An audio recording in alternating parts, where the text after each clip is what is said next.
My name's Emma Dawson. I'm the Executive Director at Capita, and I'm joining you today from the lands of the Bunurong people of the Kulin Nation here in St Kilda. I pay my respects to their elders past and present, and thank them for their long custodianship of the land and waters on which we live, land which of course was never ceded. We're delighted today to be joined by Senator Katy Gallagher, the Labor opposition spokesperson for finance, along with my co-host Ryan Batchelor from the McKell Institute, David Epstein from the Chifley Research Centre, and Nick Dyrenfurth from the John Curtin Research Centre. We've all got various perspectives to share with you today on the budget that was handed down on Tuesday night and on Anthony Albanese's budget reply that was handed down last night. I'm sure most of you have been across what was delivered in those two very different speeches, and you will have some questions to put to Katy or to any of us, or some comments towards the end of this webinar. In order to do so, there is a box at the bottom called Q&A. Please post your question in that box with your name. We will not be taking questions from anonymous posters today, and I will do my best to get to as many of those questions as I can at the end of the webinar. But it seems we've got a stable group now, about 150 of people have joined us, so thank you very much. I will say one final thing, which is that this session is being recorded and will be made available to all of our audiences after the event. So without further ado, I would like to welcome Senator Gallagher and ask her please to give us her thoughts on the government's budget and also on what Labor would do differently.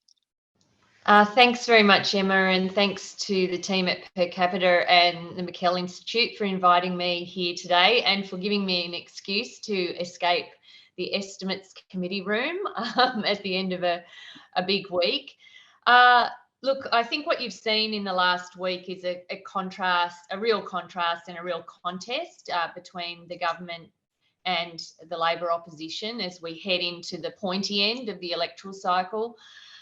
We're all sitting here waiting for the election to be called, and so it's been a pretty intense week with that on its own, but of course we've had the budget as well. I think many of us who are watching the budget saw on Tuesday night saw a very tired old government that handed down a budget that really was a budget for about 6 to 7 weeks. It wasn't a budget that mapped out a long-term plan for the country or for the economy going forward. It was a series of one-off payments thrown here and there to deal with some of those really intense cost of living pressures that families are experiencing right now. But it was absolutely silent on how to deal with some of the long-term challenges in energy, in housing, in support for working families, in protecting Medicare, and of course, in contrast to, and I'll come back to this with Anthony's speech last night, how to deal with the crisis in aged care. I think the other thing that stood out was the government didn't have a plan or in any way to deal with improving people's wages, and nothing in the budget did anything to address, I think, almost a decade of their attacks on wages, their attacks on job security, and the consequences of these increased cost of living impacts, other than those short-term sugar hits. So I think it's probably, sometimes when you're in the lockup, you expect more from the budget papers. You're looking and thinking, surely this can't be it. We've got debt and deficit for as far as the eye can see, huge amount of debt that's going to have to be managed, but significant deficits in the order of $78 billion this year and next year, and deficits for the medium term. And then no answers about how they're going to, essentially grow the economy and deal and invest in the economy in sensible ways to deal with some of those challenges. So Jim and I are in there with our teams locked up looking for things, and we, I think, and we've been making the case this week that the budget fell short, that it was a political document designed to get the government through to the next election, not a real plan. And I think you can see that we're going through this today in estimates with the number of one-year funding measures that are in the budget, which is, in my experience, if you've got a dental program, for example, an adult dental program, my view is you're probably going to need that across the forward estimates, not just in the 22-23 financial year, but there you go. But, you know, I think that goes to the heart of either this government's view that they're either not going to win or don't care about some of those long-term funding challenges. In contrast, I think what we saw last night, I don't want to talk for too long because I am a senator and I can talk underwater. You know, my job is basically to talk for 20 minutes without drawing breath and then try and get another crack. But in contrast, I think, to the sort of underwhelming political spack filler that was the government's budget, Anthony last night in his response to the budget, I think drew a real contrast about the type of government we want to be. So it wasn't just around aged care, as you could be mistaken. That was from reading the press clippings and all the rest of it, that was a huge part of it. But it was also a contrast in leadership and I think in energy. You know, as he was reading the speech, I looked across the government benches and they're all sort of slumped in their chairs, looking very despondent, and contrast that with our side of the chamber, which was sort of people sitting on the edge of their seats, really wanting, you know, so much to be successful in this election because we want to be a government that's able to affect change and implement some of our policies. So, you know, Anthony made the case about being a Prime Minister that shows up, that takes responsibility, and that importantly brings the country together, that he doesn't want to be a Prime Minister that seeks to divide, but he wants to work with all parts of society to bring about positive change that makes a meaningful difference to people's lives. So there was that was part of the story last night. The other is, you know, the commitments that we're making around aged care, but also childcare. We made some improvements to our childcare policy last night to pick up some of the changes the government had made in response to our policy. But we're really pleased with that because we are trying to ensure that childcare is seen as an economic measure, not actually a welfare measure, and that we are moving towards universal access for early education and care in this country. And then on aged care, the disgrace that is the crisis in aged care, the government has invested additional money in that in last year's budget, but they missed two fundamental areas. Well, they missed a few more than that, but in terms of big announcements was the nurses, putting nurses back into nursing homes 24/7, and also ensuring that personal care workers actually are paid properly. And the third area was to ensure that personal care workers have the time to do their job properly, and also that people living in aged care actually get the care that they need to lead a dignified life when they are living in residential aged care. So it was an important speech. It finished with a challenge, which was call the election now, let the people of Australia decide. And I think that's the mood that we're in on this side of the chamber in opposition. Is we're ready, we've done the work, we've worked it through our own processes, the policy work is there, you're seeing some of that roll out. Childcare, aged care, we'll have more to say about health.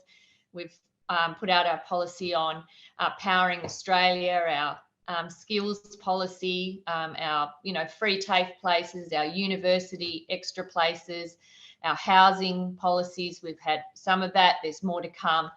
So I think we're just sitting here ready to go, Emma, and I'm happy to take any questions people might have. I hope that gives you a bit of a snapshot of what we think of the government's budget, but also how we approached the end of this week with Anthony's speech last night. Thank you so much. And I will say, I think we can look forward, I think, to an infrastructure Prime Minister in Anthony Albanese. And one of the great things for me personally is that he understands social infrastructure, and the party understands the importance of social infrastructure in the care economy. I'm going to throw to David Epstein first in our little panel discussion here to give us a bit of an overview from the kind of macro fiscal perspective of the budget. David, over to you. Thanks, Emma, and thanks, Katy. Well, look, I've got to say my overall take is not that different to Katy's. and as a person who, for their sins, had to look after the presentation of 6 years budgets in the Hawke and Keating years, that's one of the first things I look for, apart from the actual numbers, is what have they put in, what they haven't put in it. And the notable thing of this budget, what it doesn't tell you rather than what it does tell you. Now everyone likes to put the best light on things, but it's really been a hallmark of Scott Morrison since he was Treasurer in 2015. It used to be the case that if you wanted to know where a budget was really likely to head rather than how it was being presented, you went to budget paper number 1, because that's where Treasury had its say and the government didn't run a line. Well, Scott Morrison changed that as Treasurer in 2015, and the trend's just gone on and on, to the point this time where we had over $13 billion worth of decisions taken but not announced, i.e. one line which basically says, we've got an election grab bag here, but we're not going to tell you what's in it. Now that sort of figure has grown exponentially under Scott Morrison. In fact, I think it's nearly doubled in the last 3 years from memory. It used to only vary from the government's contingency reserve by $200 or $300 million. Now it's factors of billions. So that tells you that they've got more to come and that it's solely about an election. It's also fundamentally undemocratic, and it also serves a purpose for the government in that it denies an opposition aspiring for government latitude about what it can do about the numbers. The other thing that's notable is the silence on what we have to do about real wage outcomes and the actual disposable incomes for average Australian families. On the government's own figures, if you believe their inflation numbers, inflation will be 4.25% over the next coming year, but wage outcomes, if you're lucky, will be 2.75. So there's a 1.5% gap where people will actually be going backwards, and that's if you believe their figures. In reality, things could be a lot worse, and what we clearly have is a policy contest being set up with the Reserve Bank, who of course has to control inflation and interest rates, and is duty bound to do it.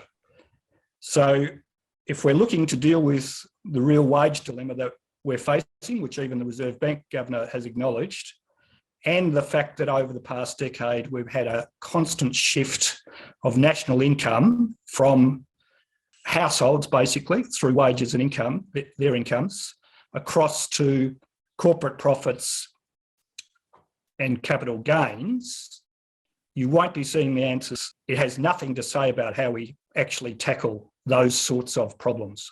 You know, how we can lift real wages, lift skills formation, lift actual disposable incomes in favour of lower and lower middle income Australians. Government has nothing to say on that sort of thing. The outcomes suggest actually people will go backwards, and to the degree to which the government actually has some measures that it describes in the budget, you know, typically in areas like population policy, net migration outcomes, etc. You go back to the changes it made late last year to the work criteria arrangements for both student visas and short-term visas. They would all suggest that there will be further pressure on real wages, that underemployment is likely to remain a problem, and what appears to be a reasonably good employment outcome at the moment may well deteriorate as the borders open up. And then you put all those things together with the fact that things like the fuel excise reduction will disappear next year, the Limito will disappear next year. We could face a situation by late 2023 where Australian households are facing real pressures in terms of continuing and increased interest rates, and particularly at the bottom end, where there'll be increased competition in the labour market without a real plan for how to deal with it, a potential drop-off in the outcomes of the commodities boom, and the fact that to the extent the government has built in any support mechanisms for people, they are heavily skewed towards the upper end. The bottom 15% of Australians in terms of household incomes only derive about 20% of the benefit of some of the support measures announced in this budget, and the top 50% get about 56%. So you can see where the pressures are going to come to bear. And these are the sorts of things I think we've got to watch for. Thanks, David. I agree completely with everything you just said, and certainly an issue that's been plaguing our economy for a long time. Nick, did you want to jump in with some thoughts? Thanks, Emma. Thanks, Katy. Some of my sort of commentary and eventual question will overlap with David's points. As you well pointed out, and experts have pointed out, the budget was highly short-termist, full of sugar hits, and a wasted opportunity, especially in terms of getting wages moving, when we know so many Australians are subject to stagnant or falling real wages growth and are facing and will continue to face a cost of living crisis that the government wants to ignore and can't and won't address. At the Curtin Centre, we've been advocating for a genuine living wage, worker directors on company boards to boost labour power, and also leveraging public sector procurements. We think there's a strong role for state governments to play there to boost real wages. Obviously, Albo's excellent budget reply backed in the necessity of boosting the pay of aged care workers, the people we know who have done so much of the heavy lifting during the pandemic and aged care more generally. I guess my question to you is, what other long-term structural measures do you think an Albanese Labor government could pursue to get wages moving across the board, which would obviously be a good thing for workers and working families, for those seeking to cover rising rents or to save up a deposit to buy a house, rather than continue with these sort of madcap first homeowner buyer schemes, which really only increase the so-called housing bubble. And of course, wage increase is good for business, and it's good for the Commonwealth budget bottom line. So my specific question is, do you think there is scope? David mentioned the Hawke and Keating years. Do you think there is scope for potential Accord-style agreements in the manner of the 1980s? This time, bringing in business, so bringing together government, business, organised labour to agree to some form of national wage growth plan, so we can get wages moving again and deal with the sort of short-term but long-term cost of living crises. Thanks, Nick, for the question. Look, I think, Anthony, I don't want to speak above my pay grade in terms of those big, I guess, approaches to how you would govern the country. I think those really are probably in Anthony's areas of responsibility, but he has made it really clear that he would be a Prime Minister in that style, where he wanted to work with business, with unions, with civil society, with the community sector, to actually bring consensus to policy and public decision making. So if I can answer in that sort of general way, that is, he has made that clear. He used that last night. I think our commitment about Uluru, our commitment around implementing Uluru's statement from the heart, bringing people together, that's a commitment he's made already, and he's used that kind of approach. He's also committed to a full employment white paper and a secure job summit if he's elected, which is again in that that Hawke style, I think, of governing. And we have made a number of commitments about how we would like to, to get involved in the wages discussion. I think one of the issues we've seen is the government has completely vacated the field. Even this morning in estimates, Simon Birmingham was beating Labor up, or trying to, saying that we were, reckless to be saying we would support the aged care wage claim currently before the Fair Work Commission. They don't see themselves as a leader or a participant in any of those debates. It's like a hands-off, see what happens.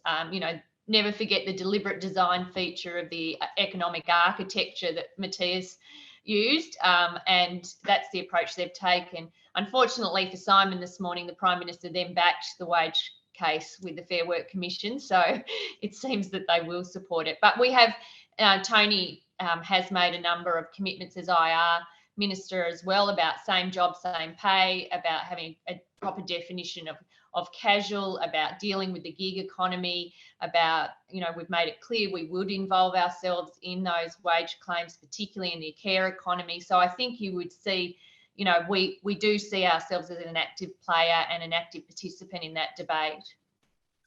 Thank you, Senator. I'll come to my own comments briefly and then to Ryan, because I did particularly want to focus on that issue, that there's been already a lot of questions this morning. How will Labor pay for this investment in aged care? And I use the word investment quite deliberately. Per Capita has, of course, been calling for just such an investment in the care economy for some time. And we will be publishing some data next week that will show the economy-wide benefits of making that investment. Is there, I think, a broader understanding within the party that once in government, these jobs in the foundational economy, the care work, the low, what's low paid and wrongly seen as low skilled work, will be as fundamental to our economic recovery as will some of the more cutting edge investments in, highly productive, innovative systems and manufacturing and so on? The short answer to that is yes, absolutely. And I think you see that from the commitments we've made in childcare and aged care. We've got more to say, obviously, in the health system as well. But it ties into our skills agenda as well, training up, the next generation of workers we need. And we see the huge social benefits and economic benefits from getting these policy settings right. And the flip side is we see the huge economic cost of getting it wrong. I mean, the aged care system is in absolute crisis now. I mean, the government will tell you otherwise. The government always says, oh, well, we put $17 billion in last year, and so therefore everything's all right. This has been a crisis that's been 10 years in the making, 21 reports, year after year of failure. And the human cost of that and the economic cost of that is real. We had aged care workers in the building last night. And it was incredibly moving because they were actually all in tears after listening to Anthony's speech. And I spoke to them afterwards. They were in the corridor and, they were visibly affected by the speech. And I was talking to one young woman, a young mum working 3 jobs. Her husband had lost his job in the pandemic. She was working across 3 aged care facilities just to pay the rent and to keep food on the table. And, that is the economic and human costs wrapped up into one little story there last night. So yes, that was a longer version of my short answer, which was yes, Emma. Sorry, I'm taking up too much time. And the good news is we've already crunched the numbers through our aged care economic multiplier, and a $2.5 billion investment will translate to $5.4 billion in economic growth, and that's really concentrated in low income areas. So I'll send you that information. Ryan, it's your turn to take the spotlight. If you would like to make some comments on the budget or and perhaps pose a question to the Senator. Yeah, absolutely. Thanks, Emma, and thanks, Katy, for joining us. And for the 200 odd attendees who are here, it's a fantastic turnout. One of the things that struck me, the commentary has been very clear. This was a very political budget and something that previous speakers have spoken about. The thing that struck me, though, that for what was an incredibly political document, an incredibly political budget, how the federal government has missed the political saliency of health as an issue and the complete absence of anything in this budget for strengthening our healthcare system, strengthening hospitals, strengthening Medicare. The budget, if you look at the sort of forward numbers about where health spending's going, there are, after the pandemic, emergency pandemic funding that the Commonwealth is providing falls away, and a lot of that's going on testing and pathology and those kinds of things. There's a flatlining of health spending and hospital funding over the next couple of years. And I'm sure everyone here was watching very closely what happened during the South Australian election, where health was front and centre as an issue. So I think that what I find remarkable is the government, in constructing its budget, just didn't seem to get what was one of the fundamental issues facing Australia and in the minds of the Australian community, which is our health system still up to the job of looking after us? Because we know that throughout the pandemic, demand has been extraordinary, and there's a lot of pent-up demand through delays in surgeries and the like, and people having a whole lot of non-pandemic, non-COVID related health issues that they're going to now need to deal with. And we've got enormous burnout in the workforce. The medical professionals, the allied health staff, the workers in the hospitals who have just done so much for 2 years without a break are now facing the next wave of extraordinary demand. And there was just nothing in the budget for them, right? Nothing in there to help fix these problems. And to me, that's one of the biggest failings of the budget in terms of planning for what the country needs. And I think that's an interesting point. That's probably the key point I want to make about really that there's this sort of just a total absence of anything to do with securing the future healthcare needs of the country. And I think it's something that really is an opportunity for Labor there, in addition to the excellent stuff that Anthony announced last night on aged care and Emma's comments about that part of the caring economy. But I think the political salience of health can't be underestimated. I mean, one of the other things that's really interesting is a conversation about insecure work, about multiple job holders. I mean, Katy, that woman you ran into with 3 jobs, is the most typical worker. Like, females in healthcare and social assistance are the largest cohort of multiple job holders in the country. And one of the reasons we have that is because of the way government programs are structured, is the way that we get 1-year funding commitments means that no one working in those dental programs, for example, is going to have any form of job security because their contract can't extend beyond the end of the funding agreement. And the role that government program design and government program administration plays in driving insecure work in the health and community services sector is something that I think we need a bit more of a reckoning on. And I think the other thing, I suppose, is a question about one of the clear issues that we've got. Obviously, people are concerned about rising prices, and that's a real issue. But on the supply side of the economy, I think we're also international disruptions to our supply chain. I just wouldn't mind a bit of a reflection on, we've seen how the government might be trying to tackle some of the pricing issues in the that people are facing, households are facing. Have you got any comments about how we're going to have to go about tackling the supply side issues in the economy to removing the constraints that are forcing those things to rise? Thanks, Ryan. There was a lot in that. I totally agree on the health side. In fact, I think, nothing says more about the political nature of the document than the failure to deal with the things that matter most to people, and these sort of short-term buy-offs with the cost of living, but looking at the longer-term issues and people's access to healthcare. I think part of the reason behind that is the government's view is, well, one, it's complacent now and it's old and it's tired, and it thinks that it did enough in the pandemic to just coast on through. They also, after the 2016 election, where they were accused of cutting Medicare, which they have actually continued to do since then, they've named everything guaranteeing Medicare. So every sort of budget measure and everything they say is under this tag guaranteeing Medicare at a time when they're been cutting things as well. So I actually think they're in their own head that they think they are guaranteeing something that they're not. So that's on the health side of it. Look, on the supply chain stuff, I think, yeah, we're just exploring this with Treasury this morning, because they see that as a continuing risk to the economy, and particularly as places like China have not moved to a living with COVID strategy. And so we're still seeing lockdowns and things like that, and that is impacting on things.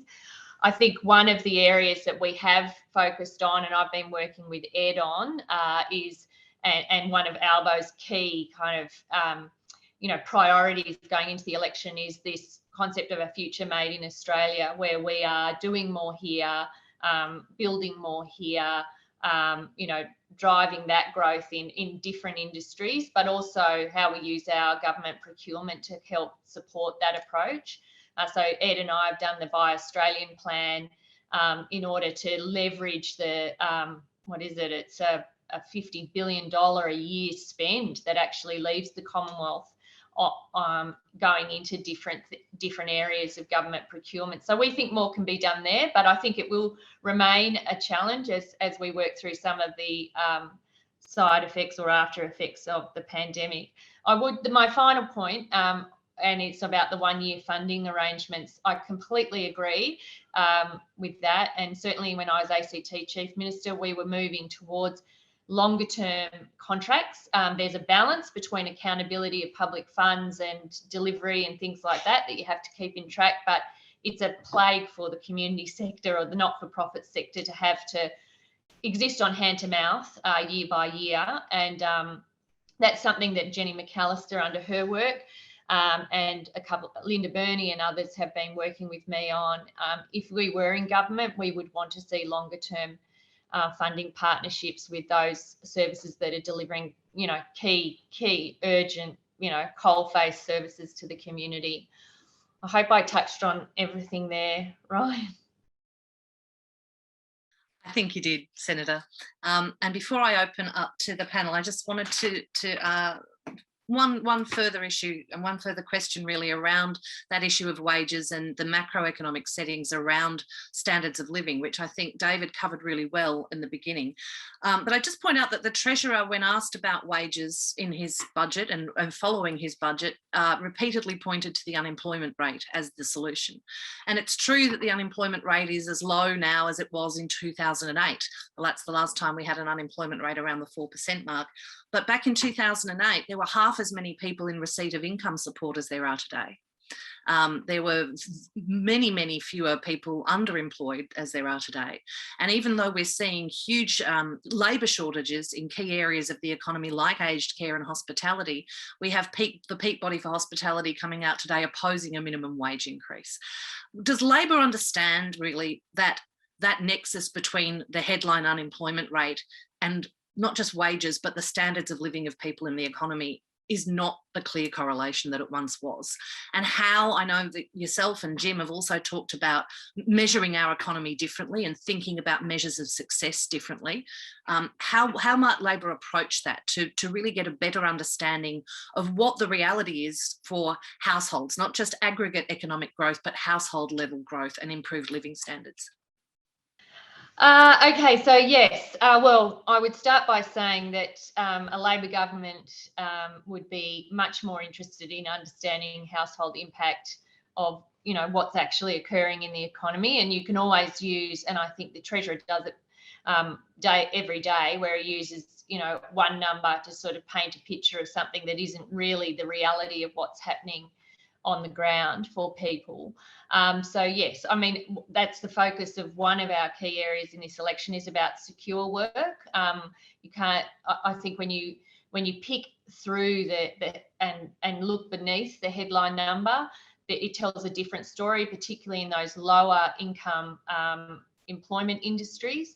So the story is one of insecure work, of people having not enough hours or wanting to have more hours. And traditionally in those lower paid jobs. So that's why we have had a focus on actually delivering secure jobs that actually have adequate pay, and that we would support claims around improvements to the minimum wage, which the government's beating us over the head about today. We would actually be an active participant in some of those debates. And, I mean, everything that Anthony stands for is about being in public life to improve the living standards of Australians. The story isn't only about wages, it is about a whole range of other areas, which is why we are talking about childcare and aged care and cleaner and cheaper power and TAFE and housing. All of that builds a picture of, I think, an opposition that wants to be a government that's actually looking after those people that need it most, but also making those responsible investments through the budget into the economy that's going to drive a better future for everybody. Thank you, Senator. Gentlemen, colleagues, unless anyone wants to say anything else, I'll throw to questions, but I'll just give you this opportunity to make a final comment each. Yeah, look, Emma, I'll hop in on the wages thing. I think you make a very good point about what Josh Frydenberg says about the aggregates as opposed to the realities. And if you peel back even what's in the budget, when they do talk about the current unemployment outcome potentially influencing a rise in wage outcomes, they actually say, on the other hand, that they don't expect it to have any flow-through impact because it'll all come either through short-term bonuses, which are not a fundamental solution to the problem, or selective wage competition where some employers pay retention payments to existing employees. Well, be very interested to see whether that lasts as the labour market starts to free up again, particularly with, as I said, an increase in net migration again. And it also doesn't count things like the impact of people on supposed student visas in the lower end of the labour market who are not even counted. So you really do, as you say, need to sort of unpeel a few of these stats because they're not sort of borne out in reality. And as you say, there's a lot of underemployment and multiple jobs. And of course, that has other impacts beyond just wages. I mean, we've seen that during the pandemic. It has real risks for people's health and for the cohesion of families. Absolutely. Couldn't agree more. Well, on that note, I'm going to start posing some questions from the chat room or from our Q&A, primarily for the Senator, but if anyone else wants to jump in, please do so. I'm going to open, because we are talking about wages, with a question from Michael Tull from the CPSU. He's also noted in the chat that Labor has committed to lifting the public service cap, which will go some way towards addressing wages. And I note that Jim Chalmers on Q&A last night mentioned the fact that he believed that permanent public servants could often be more efficient than consultants. So this comes to Michael's question, where he says the coalition's splashing record amounts of money on consultants while cutting public service jobs. How will Labor change this? Thanks, Emma. That's to me, is it? Please, I'm very happy to share the questions with the panel as well. Thank you, Michael. I feel like this might be a bit of a Dorothy Dixer because we have worked together on the policy around this. The government, after sacking 12,500 public servants when it first came to office, has actually been dismantling the public service in quite a quiet way, and they've been doing that by changing the makeup of the workforce and also outsourcing a lot of the work that would normally in previous times be done by public service. So we have departments now that have no policy capacity at all. They don't even have a policy unit any longer. I think in Department of Social Security, there's, it's a very small team that's doing the policy work for an area that has a huge amount of the federal budget actually passing through its doors. So we have been critical of that, and we have been working and listening with the CPSU about their concerns. So part of the issue is about the how you build back the public service, how you build internal capability and shift from labour hire and consultants and contractors back into more permanent, secure jobs, which works obviously with the previous discussion we've been having about insecure work, but also build up that the capability that's been lost over a number of years that now results in essentially any major problem or question or piece of work being outsourced. So we think there's huge opportunities, not just for building back the public service, but also helping repair the budget in a way as well. We know that labour hire has a 20 to 30% premium on it. That actually costs, departments have costed it, that labour hire actually costs them money, and much more than a permanent public servant.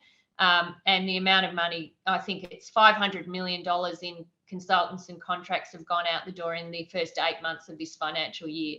It's a huge amount of money, and we need to be more responsible, more targeted. We need to use them, consultants and contractors, where it's appropriate, but it shouldn't be the default mechanism with taxpayer funds going out the door. Thanks, Senator. A question here that is certainly related, I think, to support for our economy and for workers, from Robert Bown in the chat. What are Labor's policies to support small businesses with less than 50 employees, as the bulk of workers are employed by them? Small and private business make a contribution to the economy.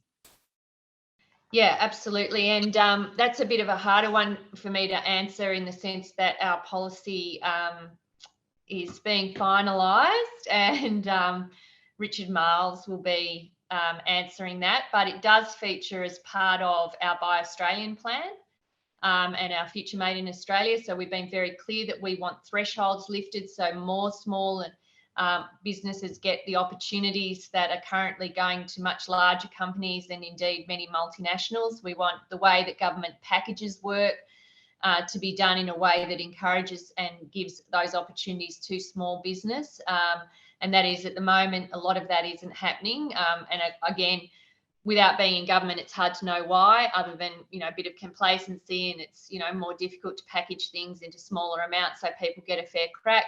But we think there's opportunities there, and in particular to drive some other outcomes, whether it be First Nations, small businesses, businesses that employ people with a disability. There are ways that government should leverage the levers available to it through our own spending to deliver outcomes, and that's that policy, which is online. It should be on the ALP's website with fact sheets and stuff if people want to go and have a look, and very happy to answer questions, on email or whatever about it. But that had a very sharp small business focus. But Richard Miles will have more to say.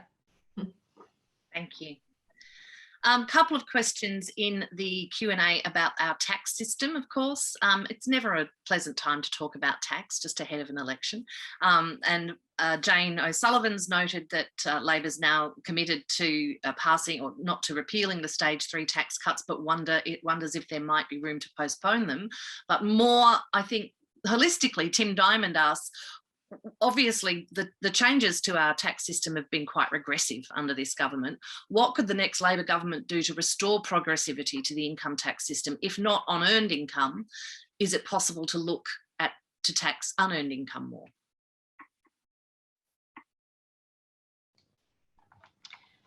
Thank you for the question. Look, Jim has made it pretty clear that our focus over the next term is going to be in the area of the opportunities from multinational tax and the work that's being done internationally. The budget was silent on that, so Andrew Lee and Jim and others are working on looking at what opportunities there are there, and also whether there's opportunities to work with the states around some of the reform that's often talked about there. I was involved in the ACT with kicking off the tax reform that's underway there around stamp duty and land tax and things like that, and whether there's some opportunities there. In terms of the income tax cuts, we have said we won't change them. So what happens after the election, whoever wins the election, the same income tax arrangements and thresholds will be in place. That provides people with certainty, I think, and also it acknowledges that those changes have passed through the Senate, and any changes to that would again require legislation, and that basically a debate in the Senate. We think the certainty is more important at this point in time, but I think in our next term, the matters before Jim will be enormous. I have no doubt about it.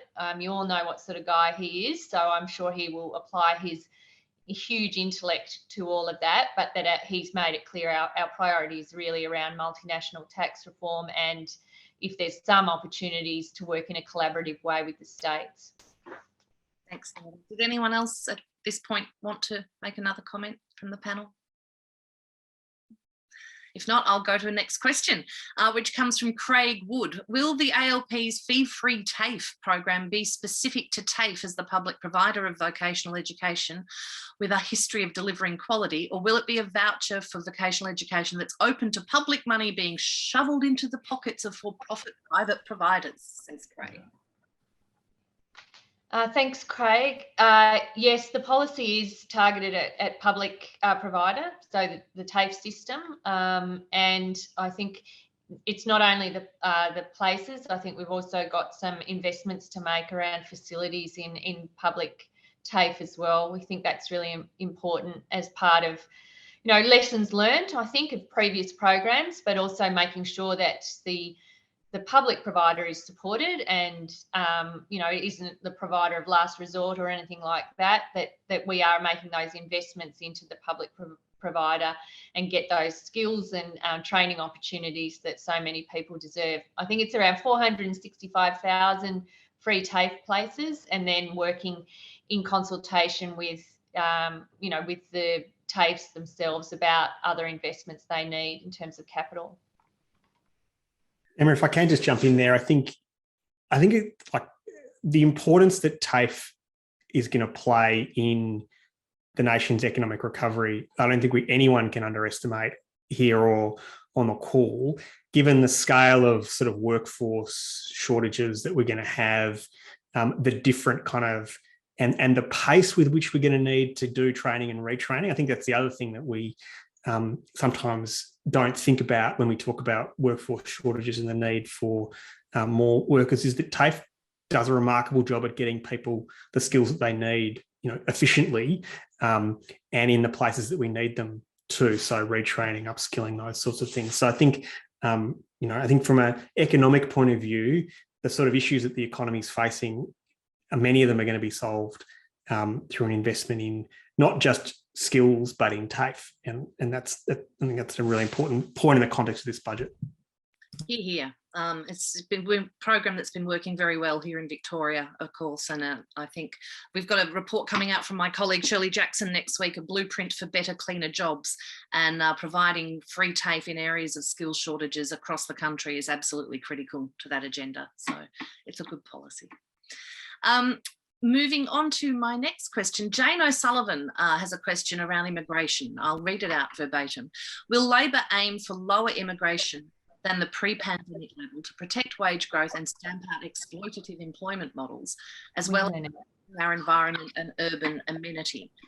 So that is Jane's question, and I would just note that my own view, very strongly, is that immigration has built this country and made it a stronger, more resilient, more diverse and welcoming place to live, but that we do need to restore the balance between exploitative forms of temporary immigration and guest worker style programs and the more traditional permanent immigration that we've had in the past. That's my own position on that, but Senator, you may want to jump in.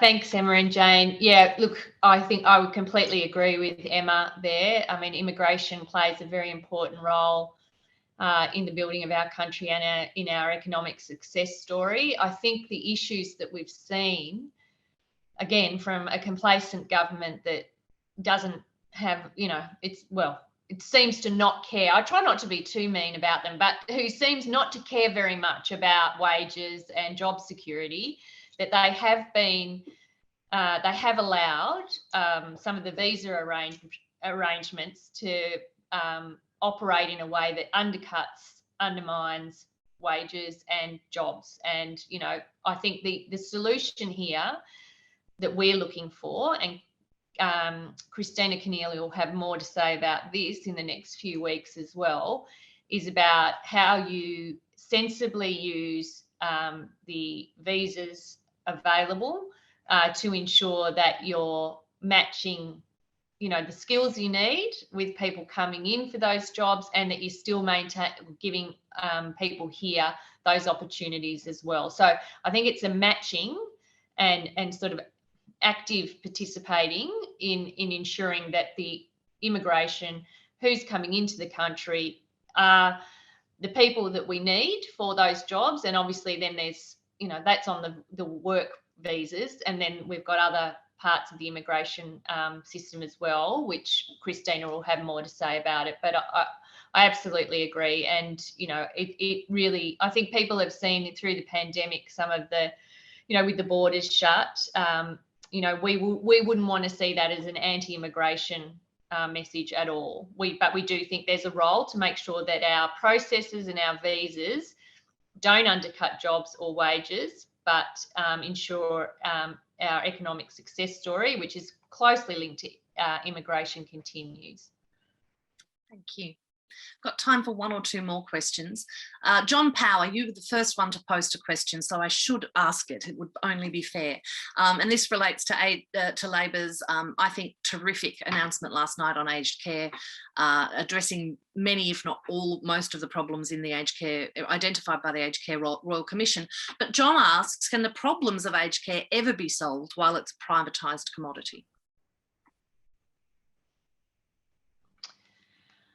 It's probably worthy of a much longer discussion than I've got time for with everyone today. I think, we have an aged care system now that does have private operators. It does have state-run operators or public-owned operators as well.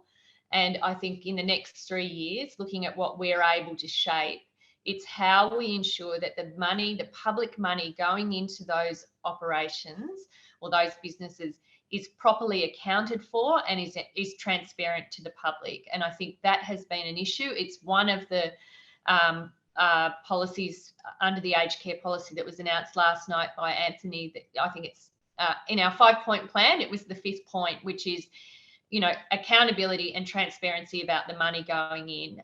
Because at the moment, I think it's rather opaque.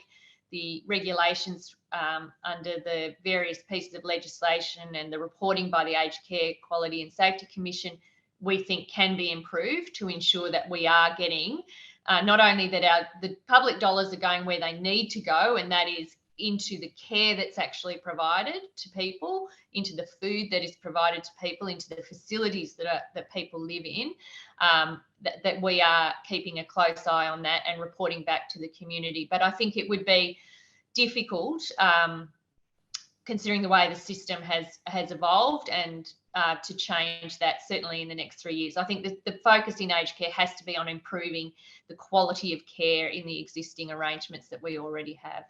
And if I can support that, Senator, having done a lot of research in this area over the last few years and being a former aged care worker myself, very passionate about the system, you cannot unscramble this egg without massive disruption at this point in time. And actually what Labor announced last night, setting those standards of requiring an RN 24/7, mandating minimum care hours of 215 minutes a day, minimum nutrition standards, and that accountability will go a long way to addressing the more egregious profiteering that is damaging the industry. Because if those standards have to be met, that level of profiteering that's seeing aged care owners flying off around the world and driving Ferraris is no longer going to be a viable business model for them. So I think it's a very smart, very practical approach. I would say that I've been advocating for it for a long time. Our last question I'm going to give to Eva Cox, who has joined us. Can never ignore a question from Eva.